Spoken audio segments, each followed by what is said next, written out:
విశాఖ చేపల రేవు నుంచి వేటకు వెళ్లి సముద్రంలో గల్లంతైన వారి ఆచూకీ కోసం సహాయక చర్యలు కొనసాగుతున్నాయి. సముద్రంలో గల్లంతైన 6 కోసం నేవీ, మెరైన్, కోస్ట్ గార్డ్ సిబ్బంది తీవ్రంగా శ్రమిస్తున్నారు. సమాచారం తెలుసుకున్న వెంటనే రంగంలోకి దిగి రెస్క్యూ ఆపరేషన్ చేపట్టారు. మొత్తం 7 మత్స్యకారులు చేపల వేటకు వెళ్లగా వారిలో ఒక్కరు మాత్రం సేఫ్ గా బయటపడ్డారు. మిగిలిన 6 ఆచూకీ లభ్యం అవ్వకపోవటంతో బాధిత కుటుంబ సభ్యులు కన్నీరు మున్నీరుగా విలపిస్తున్నారు. తమ వారి ఆచూకీ కనిపెట్టాలని వారు వేడుకుంటున్నారు.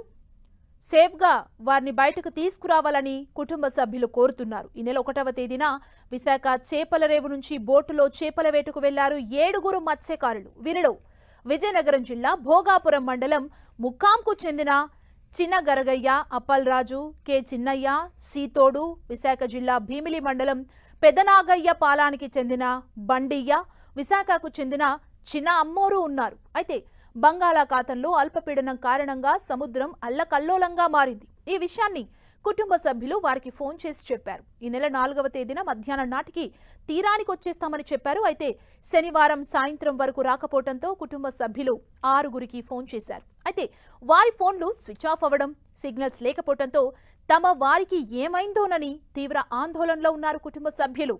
వెంటనే విషయాన్ని మత్స్యశాఖ అధికారులకు సమాచారం అందించారు బాధిత కుటుంబ సభ్యులు.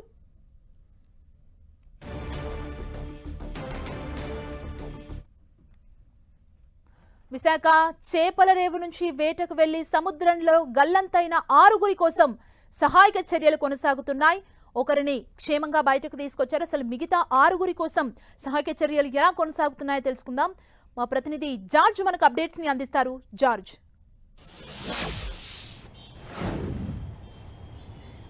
ఈ నెల 1వ తేదీన వేటకు వెళ్లిన 7 మత్స్యకారులకు సంబంధించిన బోటు బోల్తా పడింది. ఈ బోల్తా పడిన ఘటనలో ఒకరు మాత్రమే కారే చిన్న అనే వ్యక్తి ప్రాణాలతో బయటపడ్డారు. మిగిలిన వారి ఆచూకీ కోసం గాలింపు చర్యలు కొనసాగుతున్నాయి. ఈ గాలింపు చర్యలు సైతం కూడా వేగవంతం చేయాలని రాష్ట్ర ప్రభుత్వం ఇప్పటికే ఆదేశాలు చేసింది. ఈ నేపథ్యంలో రాష్ట్రంలో ఉన్న మంత్రులంతా సైతం కూడా విశాఖలో ఉన్నటువంటి అధికారులతో మాట్లాడుతూ ఉన్నారు. ఎప్పటికప్పుడే వారి ఆచూకీ కోసం సమాచారాన్ని సేకరిస్తున్నారు. ఇప్పటికే అధికారులతో మాట్లాడిన మంత్రులు త్వరితగతిన వారి ఆచూకీని కనుగొనేలాగా చేయాలంటూ కూడా అధికారులు ఆదేశించారు. అంతేకాకుండా ఇటు నేవీ, మెరైన్, స్థానిక పోలీసులతో పాటు స్థానికంగా ఉన్నటువంటి మత్స్యకారులతో సైతం కూడా అక్కడ ఎవరైతే ఉన్న మత్స్యకారులు సైతం కూడా ఈ గాలింపు చర్యలు అనేవి చేపడుతూ ఉన్నారు. ఏదైతే సముద్రంలో 6 నాటికల్ మైళ్ల దూరంలో ఉండగానే ఈ ప్రమాదం జరిగినట్లు ప్రాథమికంగా అయితే తెలుస్తూ ఉంది. స్థానికంగా ఉన్న బోటు ఆపరేటర్లు చెప్పిన దాని ప్రకారం చూసుకున్నట్లయితే కనుక వాళ్ళు 1వ తేదీన సముద్రపు వేటకు వెళ్లారు. వేటకు వెళ్లిన తరువాత సముద్రం సైతం కూడా అలల ఉధృతి చాలా ఎక్కువగా ఉంది.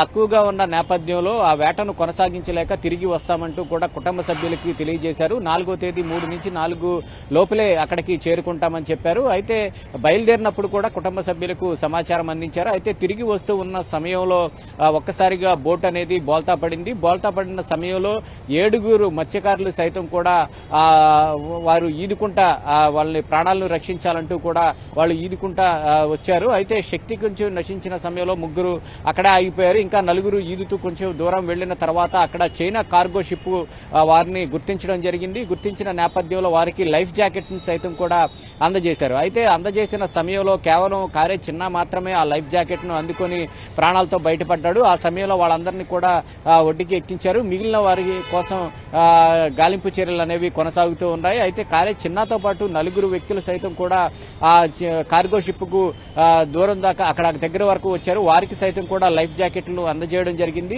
అయితే వాళ్ళు ఆ లైఫ్ జాకెట్లను అందుకోలేకపోయారంటూ కూడా బోట్ ఆపరేటర్స్ అయితే చెప్తూ ఉన్నారు. అయితే వీరి ఆచూకీ కలుగునేందుకు మాత్రం పెద్ద ఎత్తున అయితే ఇప్పుడు గాలింపు చర్యలు కొనసాగుతుంది. ఇటు నేవీతో పాటు ఇటు కోస్ట్ గార్డ్ హెలికాప్టర్లు సైతం కూడా సముద్రం వెంబడి అంతా కూడా గాలిస్తూ ఉన్నారు. ఎక్కడైతే ఈ ప్రమాదం అనేది చోటు చేసుకుందో ఆ పరిసర ప్రాంతాల్లో గల్లంతైన మత్స్యకారుల కోసం అయితే ఈ ఆపరేషన్ అనేది కొనసాగుతుంది. మరొక వైపు స్థానికంగా ఉన్న మత్స్యకారులు సైతం సైతం కూడా అక్కడికి ఆ గంగవరం పరిసర ప్రాంతాలు ఏవైతే ఉన్నాయో అటు పరిసర ప్రాంతాల్లో సైతం కూడా గాలింపు చర్యలు అయితే ముమ్మరం చేశారు. మరొక వైపు సీఎం చంద్రబాబు నాయుడు సైతం కూడా ఎప్పటికప్పుడు సమాచారాన్ని సేకరిస్తూ ఉన్నారు. ఎప్పటికప్పుడే ఈ ఎవరైతే ఇటు కోస్ట్ గార్డు, స్థానిక పోలీసులు, అలాగే అటు ఉన్న మెరైన్ పోలీసులు సైతం కూడా సమన్వయం చేసుకుని వారిని ఎప్పటికప్పుడే వారి ఆచూకీ తెలియజేయాలంటూ కూడా ఇప్పటికే అధికారులను ఆదేశించారు. మరొక వైపు కుటుంబ సభ్యులు సైతం కూడా వారి ఎవరైతే గల్లంతైన వారి ఆచూకీ కోసం అయితే రోధిస్తూ ఉన్న పరిస్థితి ఉంది. అక్కడ ఏదైతే ఫిషరీస్ జేడీ ఆఫీసు వద్ద వాళ్ళు బైఠాయించి తమ వారి ఆచూకీ ఏం తెలుస్తుందా అన్న కోణంలో అయితే వాళ్ళు అక్కడ ఉన్నారు. ముఖ్యంగా అక్కడైతే కన్నీటితో రోధిస్తూ ఉన్న పరిస్థితి అయితే నెలకొని ఉంది. తమ వారి ఆచూకీ తెలపాలంటూ కూడా వాళ్ళు అక్కడే బైఠాయించి ఉన్నారు. అయితే ఈ నేపథ్యంలోనే ఇప్పటికే చూసుకున్నట్లయితే కనుక అక్కడికి స్థానికంగా ఉన్నటువంటి విజయనగరం నెల్లిమర్ల ఎమ్మెల్యే సైతం కూడా లోకం మాధవి సైతం కూడా అక్కడికి చేరుకుంది. మత్స్యకార కుటుంబాలతో సైతం కూడా వారు మాట్లాడారు. మరొక వైపు ఇక్కడ ఉత్తరాంధ్ర మంత్రులు అయితేనేమి కానీ, రాష్ట్రంలో ఉన్న మంత్రులు అయితేనే కానీ, ఇటు సీఎం చంద్రబాబు, ఉప ముఖ్యమంత్రి పవన్ కళ్యాణ్ సైతం కూడా అధికారులతో మాట్లాడి త్వరితగతిన గాలింపు చర్యలు చేపట్టాలని, వారి ఆచూకీ కనుగొనాలని చెప్పారు. అంతేకాకుండా బాధిత కుటుంబాలకు రాష్ట్ర ప్రభుత్వం అండగా ఉంటుందని తెలిపారు. ఈ నేపథ్యంలోనే వారి ఆచూకీ కోసం అయితే ప్రస్తుతం గాలింపు చర్యలు ముమ్మరంగా కొనసాగుతూ ఉన్నాయి. జార్జ్, అంటే వాళ్ళు లాస్ట్ కుటుంబ సభ్యులతో ఎప్పుడు మాట్లాడారు? అంటే కుటుంబ సభ్యులు ఫోన్స్ స్విచ్ ఆఫ్ అయ్యాయి, సిగ్నల్ కూడా రావట్లేదని వాళ్ళు భయపడ్డారు కదా, అంటే ఇది సమాచారం అందించే ముందు. అంటే చివరిసారిగా ఎప్పుడు కుటుంబ సభ్యులతో మాట్లాడారు? అప్పుడు వాళ్ళు సేఫ్గానే ఉన్నారా? ప్రమాదానికి సంబంధించి ఏమన్నా వీరికి చెప్పడం జరిగిందా? అంటే సిచ్యువేషన్ ఇలా ఉంది సముద్రంలో అని. వీళ్ళు 1వ తారీఖు వేటకు వెళ్లిన సమయంలోనే సముద్రంలో చూసుకున్నట్లయితే కనుక అప్పుడే అలజడిగా ఉంది. అయితే ఏదైతే వీరు వేటకు వెళ్లిన సమయంలోనే అప్పుడే అల్పపీడనం అనేది ఏర్పడింది. అల్పపీడనం ఏర్పడిన నేపథ్యంలో సముద్రం సైతం కూడా చాలా రఫ్ గా మారిన నేపథ్యంలో వాళ్ళంతా కూడా 3వ తేదీన వాళ్ళకి ఫోన్ చేసి మాట్లాడారు. మేము తిరిగి వచ్చేస్తూ ఉన్నాము, ఖచ్చితంగా 4వ తేదీ సాయంత్రం అల్లా అక్కడికి చేరుకుంటామంటూ కూడా సమాచారం అందించారు. బయలుదేరిన తర్వాత కూడా కుటుంబ సభ్యులకి సమాచారం అందించడం జరిగింది.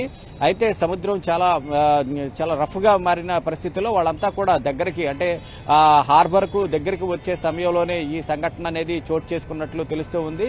ఆ సమయంలోనే చివరిసారిగా వాళ్ళు 4 గంటల కల్లా మేము తిరిగి వస్తామంటూ కూడా కుటుంబ సభ్యులకి సమాచారం అందించారు. అక్కడ స్థానికంగా ఉన్న బోట్ ఆపరేటర్లకి సైతం కూడా ఇదే సమాచారాన్ని తెలియజేశారు. అయితే ఈ తెలియజేసిన తరువాత వారి ఫోన్లన్నీ కూడా ఒక్కసారిగా పనిచేయడం లేదు. ఎందుకంటే వాళ్ళు తిరిగి వస్తారన్నారు కాబట్టి వేచి చూశారు. వేచి చూసిన నేపథ్యంలో వాళ్ళు తిరిగి రాలేదు. తిరిగి రాకపోగా వాళ్ళ ఫోన్లు సైతం కూడా వాళ్ళకి పనిచేయలేదు. ట్రాకర్ సైతం కూడా పనిచేయని నేపథ్యంలో కంగారు పడిన కుటుంబ సభ్యులు అక్కడ ఉన్న ఫిషింగ్ బోటింగ్ ఎవరైతే ఉంటారో ఆ బోటింగ్ సంబంధించిన వారికి సమాచారం అందించారు. వారు హుటాహుటిన ఇటు జిల్లా కలెక్టర్తో పాటు అధికారులకు, అక్కడ ఉన్న ఫిషరీస్ జేడీ కూడా సమాచారం అందించడం జరిగింది.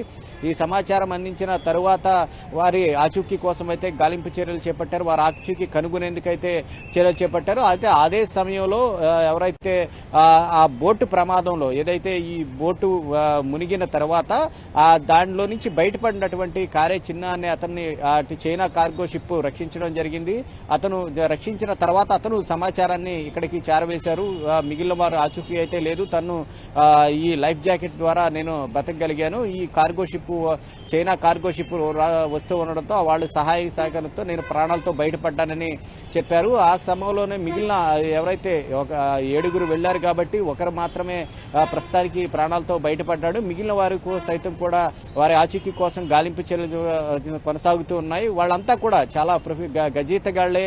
ఎంత గజీతగాళ్లైనా కానీ అలలో తాటికి చూసుకున్నట్లయితే కనుక ఇప్పుడు సముద్రంలో ప్రస్తుతం వాయుగుండం అనేది కొనసాగుతూ ఉంది. ఈ వాయుగుండం నేపథ్యంలో సముద్రం అంతా కూడా చాలా రఫ్ గా మారుతుంది. అలల ఉధృతి సైతం కూడా చాలా ఎక్కువగా ఉంటున్న నేపథ్యంలో మత్స్యకారులు ఎవరిని కూడా వేటకు వెళ్లొద్దని హెచ్చరికలు జారీ చేస్తారు. ఎందుకంటే సముద్రం ఆటుపోట్లు ఆ విధంగా ఉంటాయి కాబట్టి అటు తట్టుకునే శక్తి ఉండదు కాబట్టి అటు వెళ్లొద్దని చెప్తారు. అలాంటి అలలను గజీతగాళ్లు వీదే అవకాశం కూడా చాలా తక్కువగా ఉంటుంది. ఎందుకంటే ఎంత వీదినప్పటికీ మాత్రం ఆ శక్తి సైతం కూడా వాళ్ళు కోల్పోతారు.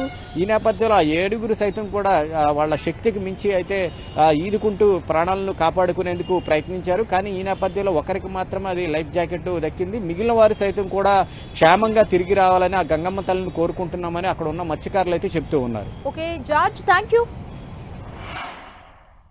సీఎం గారు మాతో మాట్లాడరు కదండి, అధికారులతో మాట్లాడతారు. అధికారులు చెప్పాల్సిన బాధ్యత జిల్లా కలెక్టర్ గారికో ఎవరికో వాళ్ళకు ఉండాలి కదండి. వాళ్ళు చెప్పారనుకోండి మాకు తెలుస్తుంది. అలాంటి వాళ్ళు ఎవరో రాలేదు. 6 రావాలి, ఇంకా 6 అవులు రాలేదు. ఇంకా మాకు మనుషులు కావాలండి, మా భర్తలు మాకు కావాలా, మా పిల్లలు మాకు కావాలా. మీ గల్లంతైన వారిలో మీ వాళ్ళు ఎవరున్నారమ్మా? మా ఆయన అందరూ మా వాళ్ళే, అంట్లో మనుషులు అందరూ.